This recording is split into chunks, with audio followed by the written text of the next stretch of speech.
Image of bottles of laundry detergent on a store shelf. Figure 10. One competing brands. The laundry detergent market is one that is characterized neither as perfect competition nor monopoly. Credit. Modification of DSC 7174 by Pixel Drip / Flickr Creative Commons. CC by 20. Chapter objectives. In this chapter, you will learn about monopolistic competition, oligopoly. Bring it home. The temptation to defy the law. Laundry detergent and bags of ice, products of industries that seem pretty mundane, maybe even boring. Hardly. Both have been the center of clandestine meetings and secret deals worthy of a spy novel. In France, between 1997 and 2004, the top 4 laundry detergent producers, Procter & Gamble, Henkel, Unilever, and Colgate-Palmolive, controlled about 90% of the French soap market. Officials from the soap firms were meeting secretly in out-of-the-way small cafes around Paris. Their goals: stamp out competition and set prices. Around the same time, the top 5 Midwest ice makers, Home City Ice, Lang Ice, Tinley Ice, Sisler's Dairy, and Products of Ohio, had similar goals in mind when they secretly agreed to divide up the bagged ice market. If both groups could meet their goals, it would enable each to act as though they were a single firm, in essence, a monopoly, and enjoy monopoly-sized profits.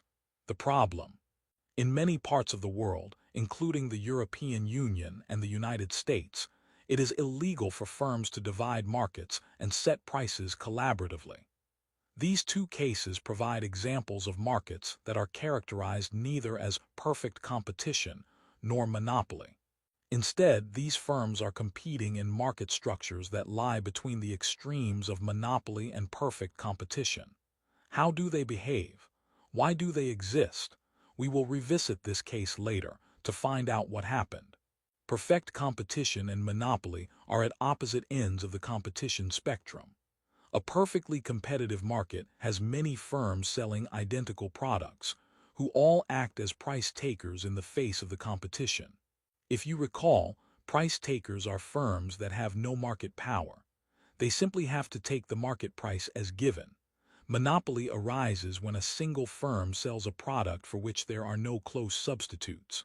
We consider Microsoft, for instance, as a monopoly because it dominates the operating systems market. What about the vast majority of real-world firms and organizations that fall between these extremes, firms that we could describe as imperfectly competitive? What determines their behavior? They have more influence over the price they charge than perfectly competitive firms, but not as much as a monopoly. What will they do? One type of imperfectly competitive market is monopolistic competition. Monopolistically competitive markets feature a large number of competing firms, but the products that they sell are not identical. Consider, as an example, the Mall of America in Minnesota, the largest shopping mall in the United States. In 2010, the Mall of America had 24 stores that sold women's, ready-to-wear clothing, like Ann Taylor and Urban Outfitters. Another 50 stores that sold clothing for both men and women, like Banana Republic, J. Crew, and Nordstrom, S. Plus 14 more stores that sold women's specialty clothing, like Motherhood Maternity and Victoria's Secret. Most of the markets that consumers encounter at the retail level are monopolistically competitive. The other type of imperfectly competitive market is oligopoly. Oligopolistic markets are those which a small number of firms dominate. Commercial aircraft provides a good example. Boeing and Airbus each produce slightly less than 50% of the large commercial aircraft in the world. Another example is the U.S. soft drink industry, which Coca-Cola and Pepsi dominate. We characterize oligopolies by high barriers to entry, with firms choosing output, pricing, and other decisions strategically based on the decisions of the other firms in the market. In this chapter, we first explore how monopolistically competitive firms will choose their profit-maximizing level of output. We will then discuss oligopolistic firms, which face two conflicting temptations: to collaborate as if they were a single monopoly, or to individually compete to gain profits by expanding output levels and cutting prices. Oligopolistic markets and firms can also take on elements of monopoly and of perfect competition. Learning objectives. By the end of this section, you will be able to explain the significance of differentiated products, describe how a monopolistic competitor chooses price and quantity, discuss entry, exit, and efficiency as they pertain to monopolistic competition, analyze how advertising can impact monopolistic competition. Monopolistic competition involves many firms competing against each other, but selling products that are distinctive in some way. Examples include stores that sell different styles of clothing, restaurants or grocery stores that sell a variety of food, and even products like golf balls or beer that may be at least somewhat similar but differ in public perception because of advertising and brand names. There are over 600,000 restaurants in the United States. When products are distinctive, each firm has a mini monopoly on its particular style or flavor or brand name. However, firms producing such products must also compete with other styles and flavors and brand names. The term monopolistic competition captures this mixture of mini-monopoly and tough competition, and the following Clear It Up feature introduces its derivation. Clear it up. Who invented the theory of imperfect competition? 2 economists independently but simultaneously developed the theory of imperfect competition in 1933. The first was Edward Chamberlain of Harvard University, who published The Economics of Monopolistic Competition. The second was Joan Robinson of Cambridge University, who published The Economics of Imperfect Competition. Robinson subsequently became interested in macroeconomics, and she became a prominent Keynesian, and later a post-Keynesian economist. See the Welcome to Economics and the Keynesian Perspective chapters for more on Keynes. Differentiated products. A firm can try to make its products different from those of its competitors in several ways. Physical aspects of the product, location from which it sells the product, intangible aspects of the product, and perceptions of the product. We call products that are distinctive in one of these ways differentiated products.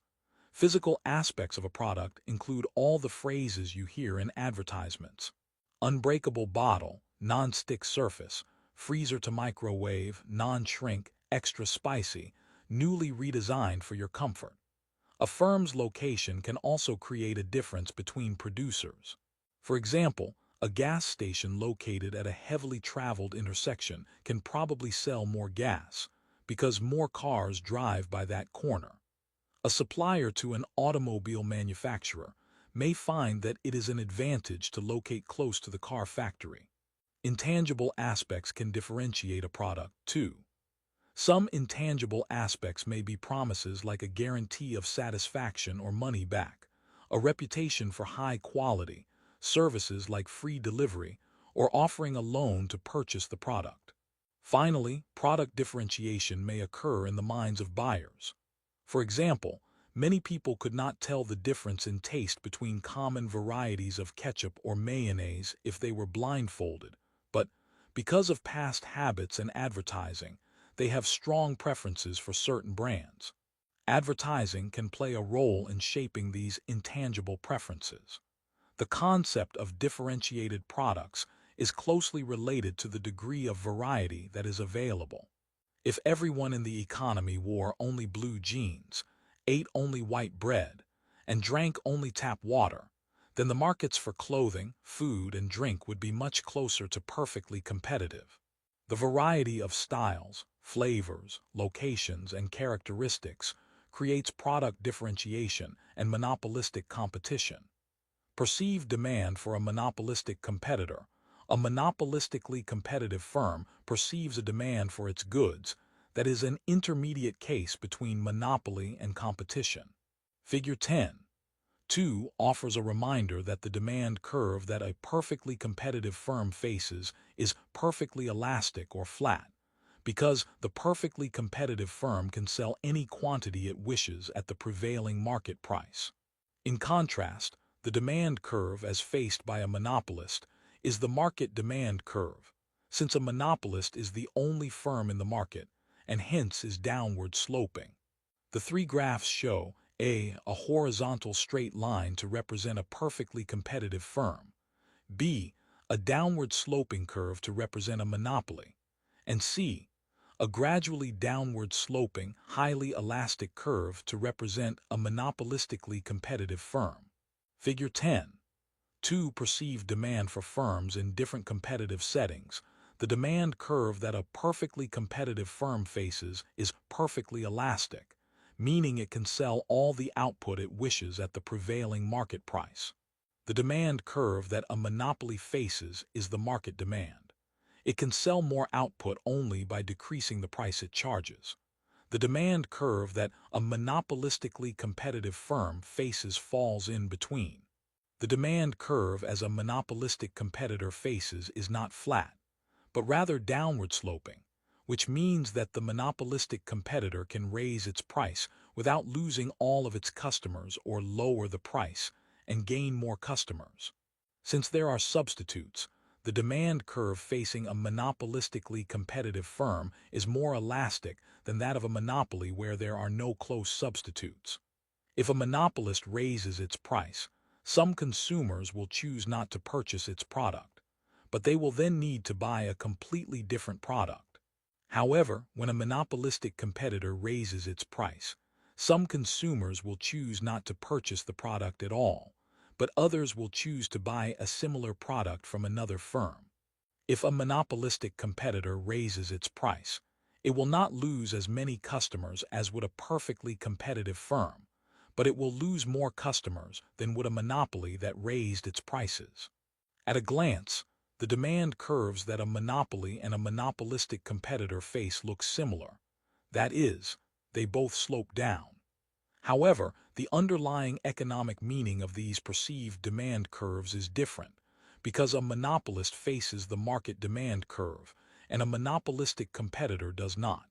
Rather, a monopolistically competitive firm's demand curve is but one of many firms that make up the before market demand curve. Are you following?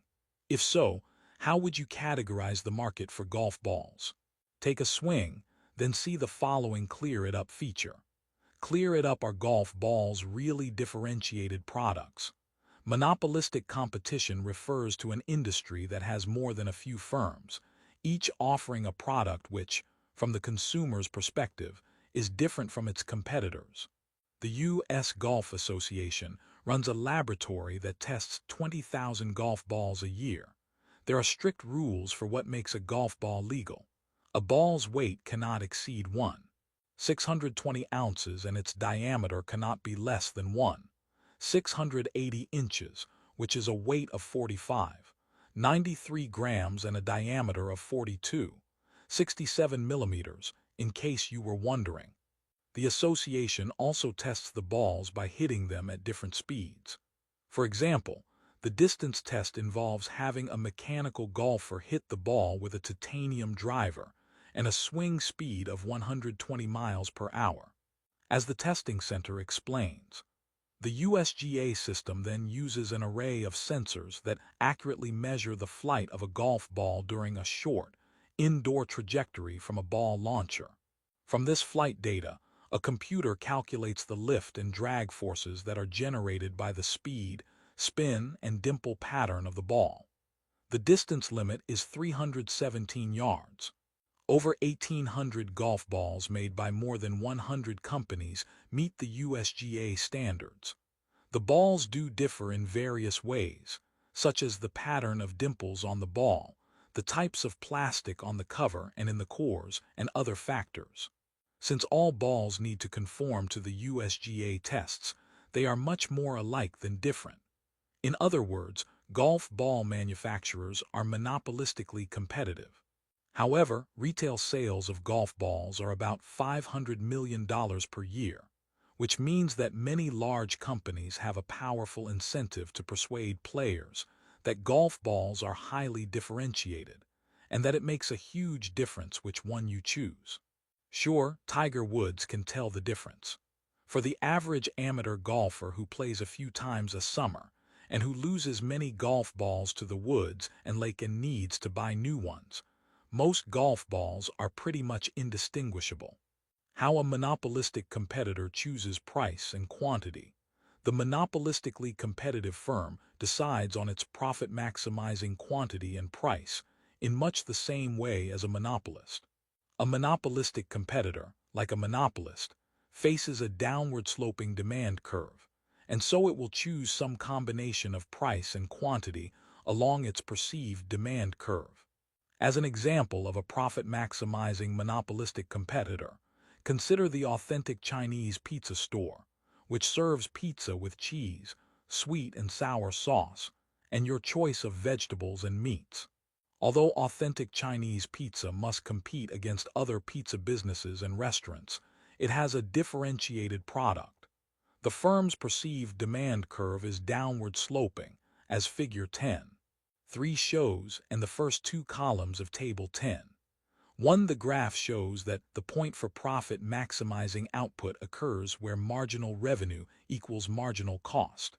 In addition, profit maximizing price is given by the height of the demand curve at the profit maximizing quantity. Figure 10.3. How a monopolistic competitor chooses its profit maximizing output and price to maximize profits. The authentic Chinese pizza shop would choose a quantity where marginal revenue equals marginal cost, or Q, where Mr. equals MC. Here it would choose a quantity of 40 and a price of $16. Quantity price total, revenue marginal revenue total cost marginal cost average cost $10 $23 $230 $23 $340 $34 $34 $20 $20 $400 $17 $400 $6 $20 $30 $18 $540 $14 $480 $8 $16 $40 $16 $640 $10 $580 $10 $14 $50 $50 $14 $700 $6 $700 $12 $14 $60 $12 $720 $2 $840 $14 $14 $70 $10 $700 $2 $1,020 $18 $14 $57 $88 $640 $6 $1,280 $26 $16 Table 10.1 Revenue and cost schedule. We can multiply the combinations of price and quantity at each point on the demand curve to calculate the total revenue that the firm would receive, which is in the third column of Table 10.1. We calculate marginal revenue in the fourth column as the change in total revenue divided by the change in quantity. The final columns of Table 10.1 show total cost, marginal cost, and average cost. As always, we calculate marginal cost by dividing the change in total cost by the change in quantity, while we calculate average cost by dividing total cost by quantity. The following Work It Out feature shows how these firms calculate how much of their products to supply at what price. Work it out how a monopolistic competitor determines how much to produce and at what price. The process by which a monopolistic competitor chooses its profit-maximizing quantity and price resembles closely how a monopoly makes these decisions process. First, the firm selects the profit-maximizing quantity to produce. Then the firm decides what price to charge for that quantity. Step 1. The monopolistic competitor determines its profit-maximizing level of output. In this case, the authentic Chinese pizza company will determine the profit-maximizing quantity to produce by considering its marginal revenues and marginal costs. Two scenarios are possible. If the firm is producing at a quantity of output where marginal revenue exceeds marginal cost, then the firm should keep expanding production, because each marginal unit is adding to profit by bringing in more revenue than its cost. In this way, the firm will produce up to the quantity where Mr. equals MC. If the firm is producing at a quantity where marginal costs exceed marginal revenue, Then each marginal unit is costing more than the revenue it brings in, and the firm will increase its profits by reducing the quantity of output until Mr. equals MC. In this example, Mr. and MC intersect at a quantity of 40, which is the profit-maximizing level of output for the firm. Step 2. The monopolistic competitor decides what price to charge. When the firm has determined its profit-maximizing quantity of output, it can then look to its perceived demand curve to find out what it can charge for that quantity of output. On the graph, we show this process as a vertical line reaching up through the profit-maximizing quantity until it hits the firm's perceived demand curve. For authentic Chinese pizza, it should charge a price of $16 per pizza for a quantity of 40. Once the firm has chosen price and quantity, it's in a position to calculate total revenue, total cost, and profit. At a quantity of 40, the price of $16 lies above the average cost curve, so the firm is making economic profits. From Table 10, we can see that, at an output of 40, the firm's total revenue is $640 and its total cost is $580, so profits are $60.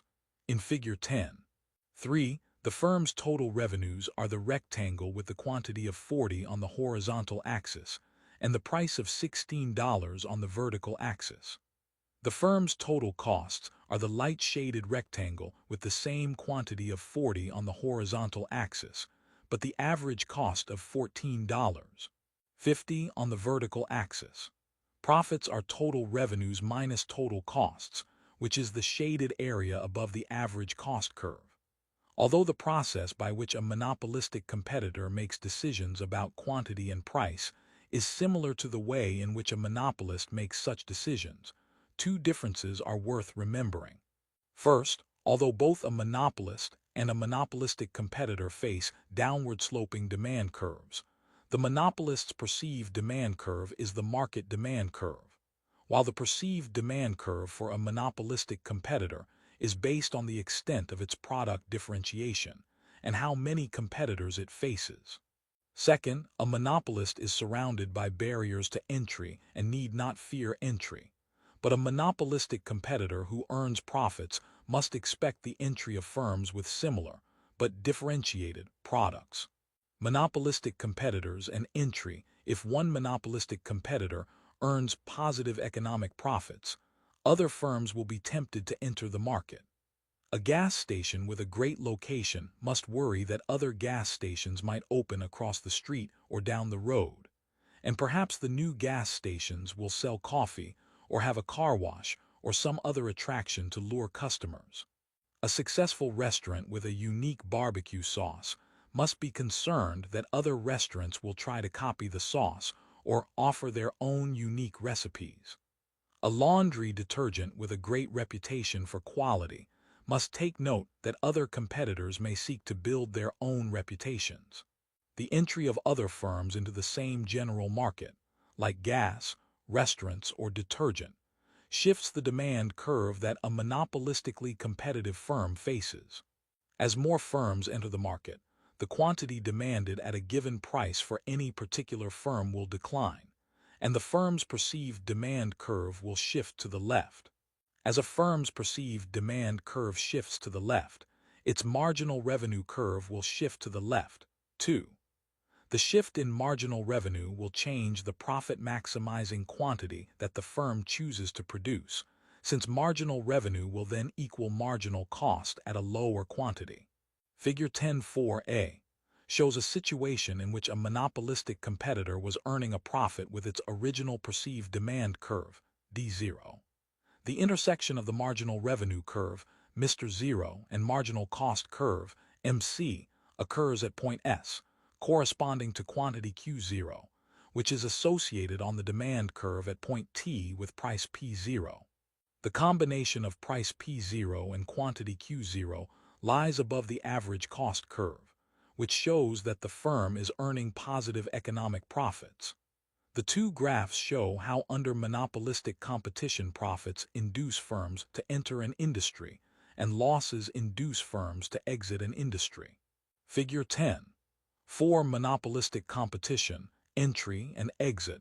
A. At P0 and Q0, the monopolistically competitive firm in this figure is making a positive economic profit. This is clear because if you follow the dotted line above Q0, you can see that price is above average cost. Positive economic profits attract competing firms to the industry, driving the original firm's demand down to D1. At the new equilibrium quantity, P1, Q1, the original firm is earning zero economic profits and entry into the industry ceases. In B, the opposite occurs. At P0 and Q0, the firm is losing money. If you follow the dotted line above Q0, you can see that average cost is above price. Losses induce firms to leave the industry. When they do, demand for the original firm rises to D1, where once again the firm is earning zero economic profit.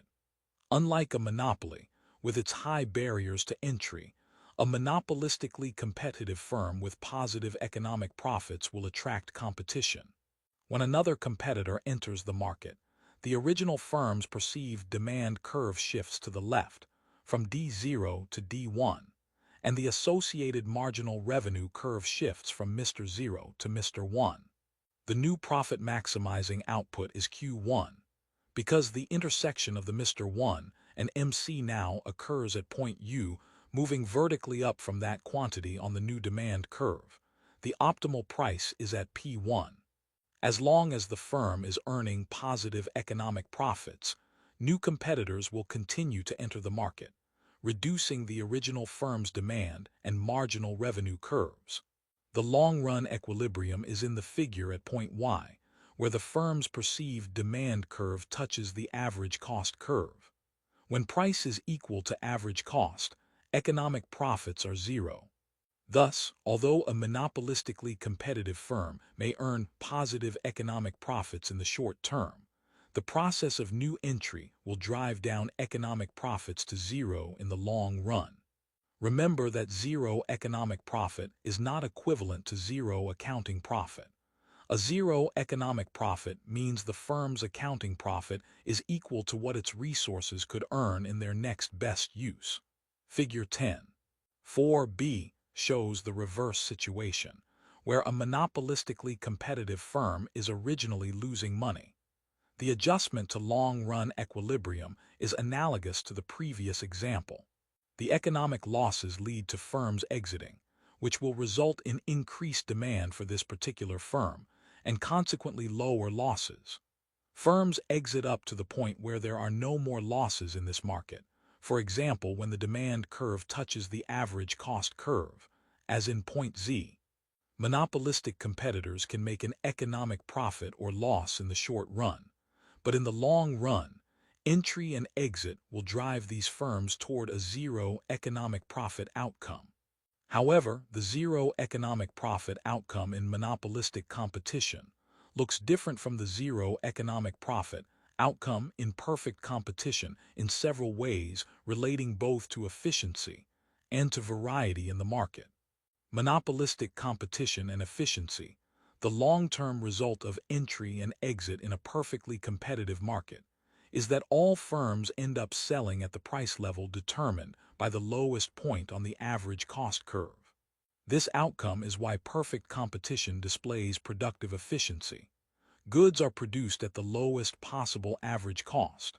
However, in monopolistic competition, the end result of entry and exit is that firms end up with a price that lies on the downward-sloping portion of the average cost curve, not at the very bottom of the AC curve. Thus, monopolistic competition will not be productively efficient. In a perfectly competitive market, each firm produces at a quantity where price is set equal to marginal cost, both in the short and long run. This outcome is why perfect competition displays allocative efficiency, the social benefits of additional production, as measured by the marginal benefit, which is the same as the price, equal the marginal costs to society of that production. In a monopolistically competitive market, the rule for maximizing profit is to set Mr. equals MC, and price is higher than marginal revenue, not equal to it because the demand curve is downward sloping. When PMC, which is the outcome in a monopolistically competitive market, the benefits to society of providing additional quantity, as measured by the price that people are willing to pay, exceed the marginal costs to society of producing those units. A monopolistically competitive firm does not produce more, which means that society loses the net benefit of those extra units. This is the same argument we made about monopoly, but in this case, the allocative inefficiency will be smaller. Thus, a monopolistically competitive industry will produce a lower quantity of a good and charge a higher price for it than would a perfectly competitive industry. See the following Clear It Up feature for more detail on the impact of demand shifts. Clear it up. Why does a shift in perceived demand cause a shift in marginal revenue? We use the combinations of price and quantity at each point on a firm's perceived demand curve to calculate total revenue for each combination of price and quantity. We then use this information on total revenue to calculate marginal revenue, which is the change in total revenue divided by the change in quantity. A change in perceived demand will change total revenue at every quantity of output, and in turn, the change in total revenue will shift marginal revenue at each quantity of output. Thus, when entry occurs in a monopolistically competitive industry, the perceived demand curve for each firm will shift to the left, because a smaller quantity will be demanded at any given price. Another way of interpreting this shift in demand is to notice that, for each quantity sold, the firm will charge a lower price. Consequently, the marginal revenue will be lower for each quantity sold, and the marginal revenue curve will shift to the left as well. Conversely, exit causes the perceived demand curve for a monopolistically competitive firm to shift to the right, and the corresponding marginal revenue curve to shift right. 2. A monopolistically competitive industry does not display productive or allocative efficiency in either the short run, when firms are making economic profits and losses, nor in the long run, when firms are earning zero profits. The benefits of variety and product differentiation, even though monopolistic competition does not provide productive efficiency or allocative efficiency, it does have benefits of its own. Product differentiation is based on variety and innovation. Most people would prefer to live in an economy with many kinds of clothes, foods, and car styles. Not in a world of perfect competition where everyone will always wear blue jeans and white shirts, eat only spaghetti with plain red sauce, and drive an identical model of car. Most people would prefer to live in an economy where firms are struggling to figure out ways of attracting customers by methods like friendlier service, free delivery, guarantees of quality, variations on existing products, and a better shopping experience. Economists have struggled, with only partial success, to address the question of whether a market-oriented economy produces the optimal amount of variety. Critics of market-oriented economies argue that society does not really need dozens of different athletic shoes or breakfast cereals or automobiles. They argue that much of the cost of creating such a high degree of product differentiation, and then of advertising and marketing this differentiation, is socially wasteful. That is, most people would be just as happy with a smaller range of differentiated products produced and sold at a lower price. Defenders of a market-oriented economy respond that if people do not want to buy differentiated products or highly advertised brand names, no one is forcing them to do so. Moreover, they argue that consumers benefit substantially when firms seek short-term profits by providing differentiated products. This controversy may never be fully resolved, in part because deciding on the optimal amount of variety is very difficult, and in part because the two sides often place different values on what variety means for consumers. Read the following Clear It Up feature for a discussion on the role that advertising plays in monopolistic competition. Clear it up. How does advertising impact monopolistic competition? The U.S.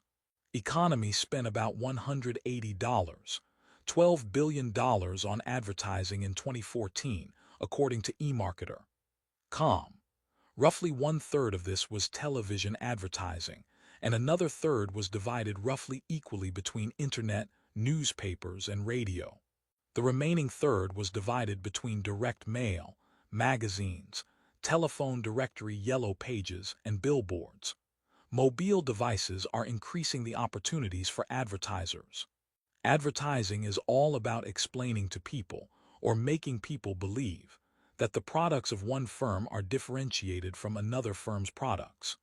In the framework of monopolistic competition, there are two ways to conceive of how advertising works. Either advertising causes a firm's perceived demand curve to become more inelastic, that is, it causes the perceived demand curve to become steeper, or advertising causes demand for the firm's product to increase, that is, it causes the firm's perceived demand curve to shift to the right. In either case, a successful advertising campaign may allow a firm to sell either a greater quantity or to charge a higher price, or both, and thus increase its profits. However, economists and business owners have also long suspected that much of the advertising may only offset other advertising. Economist A.C. Pigou wrote the following back in 1920 in his book, The Economics of Welfare. It may happen that expenditures on advertisement made by competing monopolists, that is, what we now call monopolistic competitors, will simply neutralize one another and leave the industrial position exactly as it would have been if neither had expended anything. For clearly, if each of two rivals makes equal efforts to attract the favor of the public away from the other, the total result is the same as it would have been if neither had made any effort at all. Learning objectives. By the end of this section, you will be able to explain why and how oligopolies exist, contrast collusion and competition, interpret and analyze the prisoner's dilemma diagram, evaluate the trade-offs of imperfect competition. Many purchases that individuals make at the retail level are produced in markets that are neither perfectly competitive, monopolies, nor monopolistically competitive. Rather, they are oligopolies. Oligopoly arises when a small number of large firms have all or most of the sales in an industry. Examples of oligopoly abound and include the auto industry, cable television, and commercial air travel. Oligopolistic firms are like cats in a bag. They can either scratch each other to pieces or cuddle up and get comfortable with one another. If oligopolists compete hard, they may end up acting very much like perfect competitors, driving down costs and leading to zero profits for all. If oligopolists collude with each other, they may effectively act like a monopoly and succeed in pushing up prices and earning consistently high levels of profit.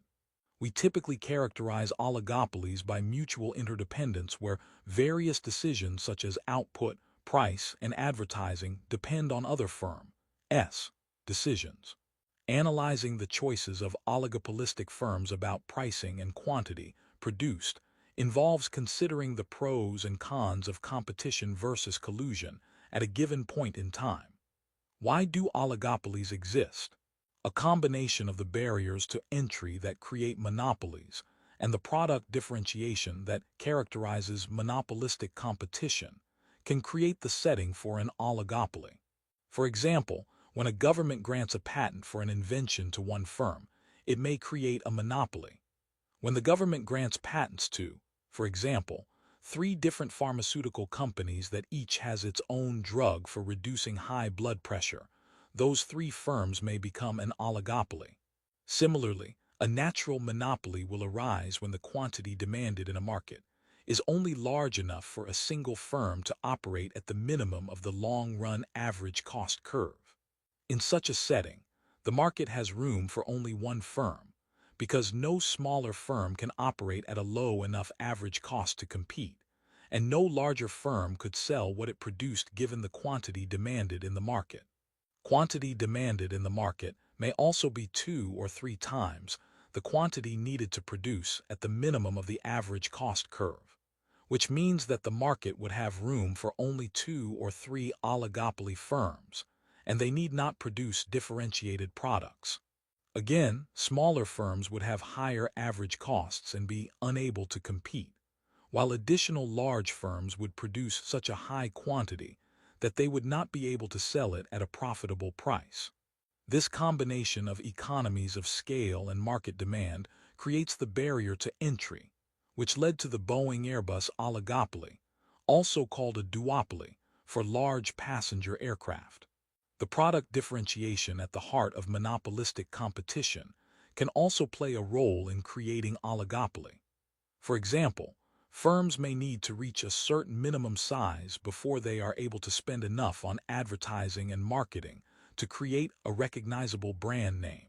The problem in competing with, say, Coca-Cola or Pepsi is not that producing fizzy drinks is technologically difficult, but rather that creating a brand name and marketing effort to equal Coke or Pepsi is an enormous task. Collusion or competition. When oligopoly firms in a certain market decide what quantity to produce and what price to charge, they face a temptation to act as if they were a monopoly. By acting together, oligopolistic firms can hold down industry output, charge a higher price, and divide the profit among themselves. When firms act together in this way to reduce output and keep prices high, it is called collusion. A group of firms that have a formal agreement to collude to produce the monopoly output and sell at the monopoly price is called a cartel. See the following Clear It Up feature for a more in-depth analysis of the difference between the two. Clear it up. Collusion versus cartels. How to differentiate. In the United States, as well as many other countries, it is illegal for firms to collude since collusion is anti-competitive behavior, which is a violation of antitrust law. Both the Antitrust Division of the Justice Department and the Federal Trade Commission have responsibilities for preventing collusion in the United States. The problem of enforcement is finding hard evidence of collusion. Cartels are formal agreements to collude. Because cartel agreements provide evidence of collusion, they are rare in the United States. Instead, most collusion is tacit, where firms implicitly reach an understanding that competition is bad for profits. Economists have understood for a long time the desire of businesses to avoid competing, so that they can instead raise the prices that they charge and earn higher profits. Adam Smith wrote in Wealth of Nations in 1776, "People of the same trade seldom meet together, even for merriment and diversion, but the conversation ends in a conspiracy against the public, or in some contrivance to raise prices." Even when oligopolists recognize that they would benefit as a group by acting like a monopoly, each individual oligopoly faces a private temptation to produce just a slightly higher quantity and earn slightly higher profit, while still counting on the other oligopolists to hold down their production and keep prices high. If at least some oligopolists give in to this temptation and start producing more, then the market price will fall. A small handful of oligopoly firms may end up competing so fiercely that they all find themselves earning zero economic profits, as if they were perfect competitors. The prisoner's dilemma. Because of the complexity of oligopoly, which is the result of mutual interdependence among firms, there is no single, generally accepted theory of how oligopolies behave, in the same way that we have theories for all the other market structures. Instead, economists use game theory, a branch of mathematics that analyzes situations in which players must make decisions and then receive payoffs based on what other players decide to do. Game theory has found widespread applications in the social sciences, as well as in business, law, and military strategy. The prisoner's dilemma is a scenario in which the gains from cooperation are larger than the rewards from pursuing self-interest. It applies well to oligopoly. Note that the term prisoner is not typically an accurate term for someone who has recently been arrested, but we will use the term here, since this scenario is widely used and referenced in economic, business, and social contexts. The story behind the prisoner's dilemma goes like this. Two co-conspirators are arrested. When they are taken to the police station, they refuse to say anything and are put in separate interrogation rooms. Eventually, a police officer enters the room where prisoner A is being held and says, "You know what? Your partner in the other room is confessing. Your partner is going to get a light prison sentence of just 1 year, and because you're remaining silent, the judge is going to stick you with 8 years in prison. Why don't you get smart? If you confess too, we'll cut your jail time down to 5 years, and your partner will get 5 years also." Over in the next room, another police officer is giving exactly the same speech to prisoner B. What the police officers do not say is that if both prisoners remain silent, the evidence against them is not especially strong, and the prisoners will end up with only 2 years in jail each. The game theory situation facing the two prisoners is in Table 10. 2. To understand the dilemma, first consider the choices from prisoner A's point of view. If A believes that B will confess, then A should confess, too, so as to not get stuck with the 8 years in prison. However, if A believes that B will not confess, then A will be tempted to act selfishly and confess, so as to serve only 1 year. The key point is that A has an incentive to confess regardless of what choice B makes. B faces the same set of choices, and thus will have an incentive to confess regardless of what choice A makes. To confess is called the dominant strategy. It is the strategy an individual or firm will pursue regardless of the other individual's or firm's decision. The result is that if prisoners pursue their own self-interest, both are likely to confess and end up being sentenced to a total of 10 years of jail time between them. Prisoner B. Remain silent, cooperate with other prisoner, confess, do not cooperate with other prisoner. Prisoner A. Remain silent, cooperate with other prisoner. A gets 2 years, B gets 2 years, A gets 8 years, B gets 1 year. Confess, do not cooperate with other prisoner. A gets 1 year, B gets 8 years, A gets 5 years, B gets 5 years. Table 10. 2. The prisoner's dilemma problem. The game is called a dilemma because if the two prisoners had cooperated by both remaining silent, they would only have been incarcerated for 2 years each, for a total of 4 years between them. If the two prisoners can work out some way of cooperating so that neither one will confess, they will both be better off than if they each follow their own individual self-interest, which in this case leads straight into longer terms. The oligopoly version of the prisoner's dilemma. The members of an oligopoly can face a prisoner's dilemma also. If each of the oligopolists cooperates in holding down output, then high monopoly profits are possible. Each oligopolist, however, must worry that while it is holding down output, other firms are taking advantage of the high price by raising output and earning higher profits. Table 10. 3 shows the prisoner's dilemma for a two-firm oligopoly, known as a duopoly. If firms A and B both agree to hold down output, they are acting together as a monopoly and will each earn $1,000 in profits. However, both firms' dominant strategy is to increase output, in which case each will earn $400 in profits. Firm B. Hold down output, cooperate with other firm, increase output.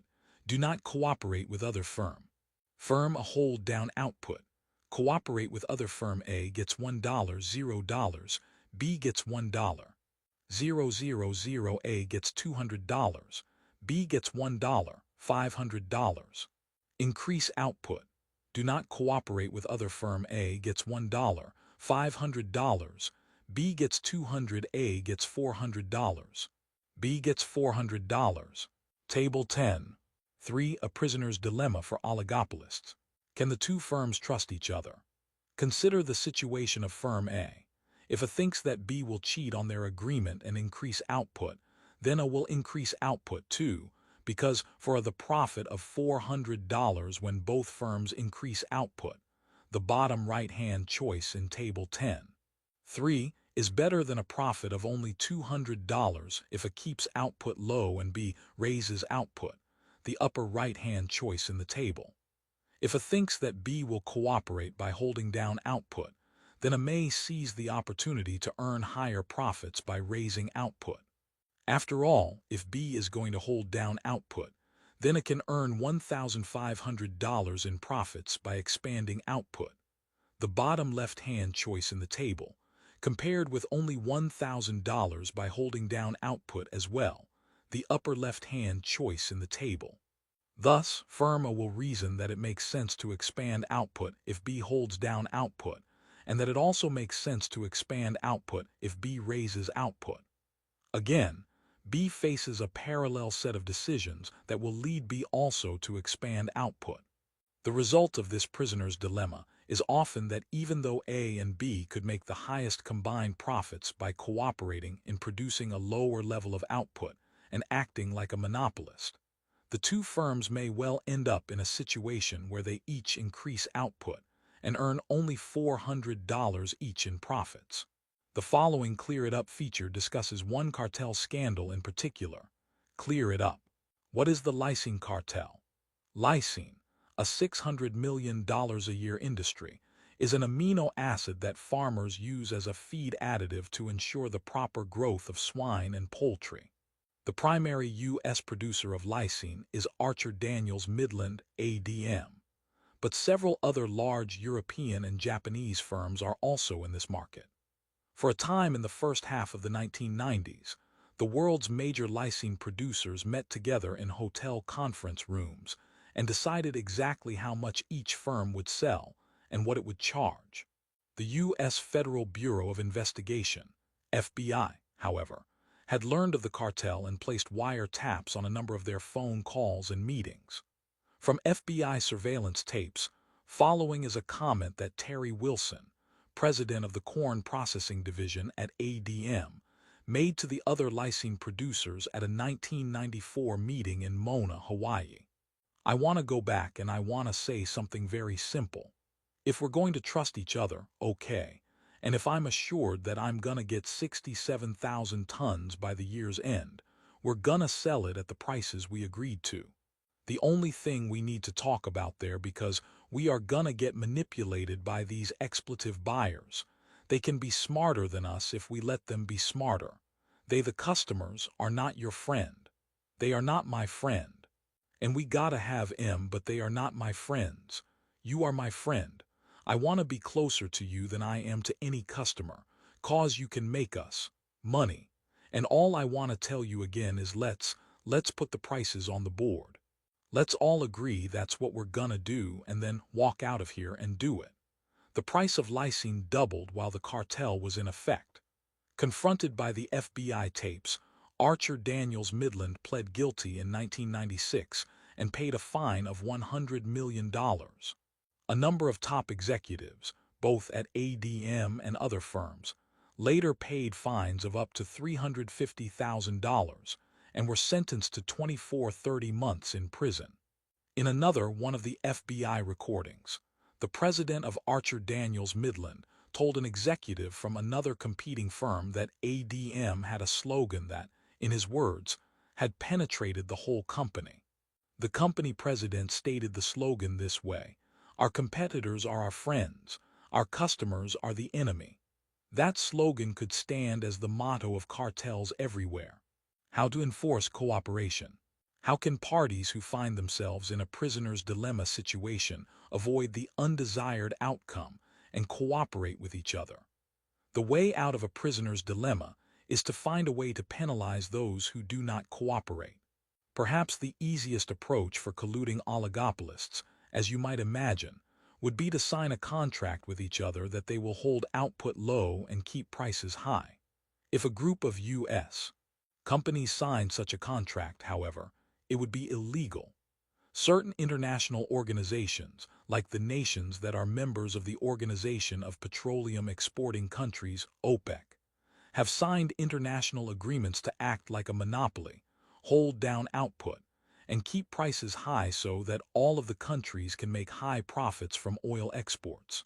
Such agreements, however, because they fall in a gray area of international law, are not legally enforceable. If Nigeria, for example, decides to start cutting prices and selling more oil, Saudi Arabia cannot sue Nigeria in court and force it to stop. Link it up. Visit the Organization of the Petroleum Exporting Countries website and learn more about its history and how it defines itself. Because oligopolists cannot sign a legally enforceable contract to act like a monopoly, the firms may instead keep close tabs on what other firms are producing and charging. Alternatively, oligopolists may choose to act in a way that generates pressure on each firm to stick to its agreed quantity of output. One example of the pressure these firms can exert on one another is the kinked demand curve, in which competing oligopoly firms commit to match price cuts, but not price increases. Figure 10.5 shows this situation. Say that an oligopoly airline has agreed with the rest of a cartel to provide a quantity of 10,000 seats on the New York to Los Angeles route at a price of $500. This choice defines the kink in the firm's perceived demand curve. The reason that the firm faces a kink in its demand curve is because of how the other oligopolists react to changes in the firm's price. If the oligopoly decides to produce more and cut its price, the other members of the cartel will immediately match any price cuts, and therefore, a lower price brings very little increase in quantity sold. If one firm cuts its price to $300, it will be able to sell only 11,000 seats. However, if the airline seeks to raise prices, the other oligopolists will not raise their prices, and so the firm that raised prices will lose a considerable share of sales. For example, if the firm raises its price to $550, its sales drop to 5,000 seats sold. Thus, if oligopolists always match price cuts by other firms in the cartel, but do not match price increases, then none of the oligopolists will have a strong incentive to change prices, since the potential gains are minimal. This strategy can work like a silent form of cooperation, in which the cartel successfully manages to hold down output, increase price, and share a monopoly level of profits even without any legally enforceable agreement. The graph shows a kinked demand curve can result based on how an oligopoly expands or reduces output and how other firms react to these changes. Figure 10.5. A kinked demand curve. Consider a member firm in an oligopoly cartel that is supposed to produce a quantity of 10,000 and sell at a price of $500.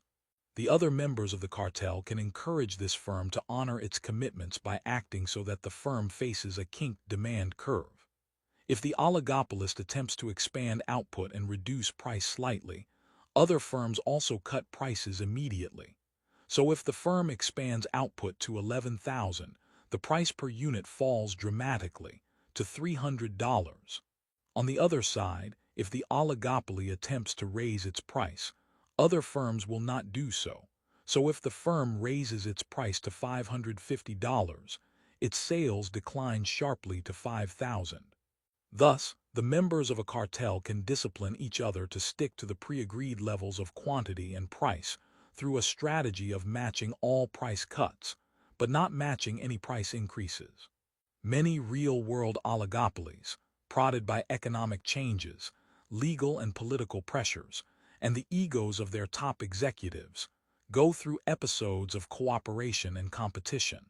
If oligopolies could sustain cooperation with each other on output and pricing, they could earn profits as if they were a single monopoly.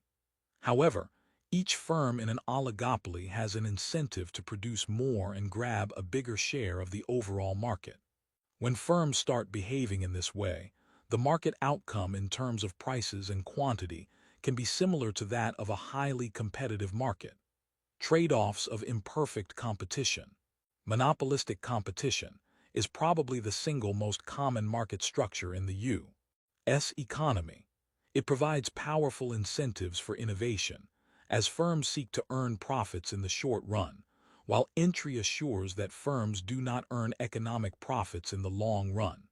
However, monopolistically competitive firms do not produce at the lowest point on their average cost curves.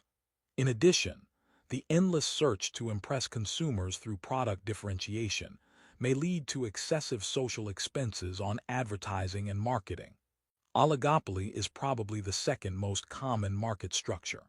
When oligopolies result from patented innovations or from taking advantage of economies of scale to produce at low average cost, they may provide considerable benefit to consumers. Oligopolies are often buffered by significant barriers to entry, which enable the oligopolists to earn sustained profits over long periods of time. Oligopolists also do not typically produce at the minimum of their average cost curves. When they lack vibrant competition, they may lack incentives to provide innovative products and high-quality service. The task of public policy with regard to competition is to sort through these multiple realities, attempting to encourage behavior that is beneficial to the broader society, and to discourage behavior that only adds to the profits of a few large companies, with no corresponding benefit to consumers. Monopoly and antitrust policy discusses the delicate judgments that go into this task. Bring it home. The temptation to defy the law. Oligopolistic firms have been called cats in a bag, as this chapter mentioned. The French detergent makers chose to cozy up with each other. The result? An uneasy and tenuous relationship. When the Wall Street Journal reported on the matter, it wrote, according to a statement a Henkel manager made to the French Antitrust Commission, the detergent makers wanted to limit the intensity of the competition between them and clean up the market. Nevertheless, by the early 1990s, a price war had broken out among them. During the soap executives' meetings, sometimes lasting more than 4 hours, the companies established complex pricing structures. One soap executive recalled chaotic meetings as each side tried to work out how the other had bent the rules. Like many cartels, the soap cartel disintegrated due to the very strong temptation for each member to maximize its own individual profits. How did this soap opera end? After an investigation, French antitrust authorities fined Colgate-Palmolive, Henkel, and Procter & Gamble a total of €361 million, $484 million. A similar fate befell the ice makers. Bagged ice is a commodity, a perfect substitute, generally sold in 7 or 22-pound bags. No one cares what label is on the bag. By agreeing to carve up the ice market, control broad geographic swaths of territory, and set prices, the ice makers moved from perfect competition to a monopoly model. After the agreements, each firm was the sole supplier of bagged ice to a region. There were profits in both the long run and the short run. According to the courts, these companies illegally conspired to manipulate the marketplace. Fines totaled about $600,000, a steep fine considering a bag of ice sells for under $3 in most parts of the United States. Even though it is illegal in many parts of the world for firms to set prices and carve up a market, the temptation to earn higher profits makes it extremely tempting to defy the law.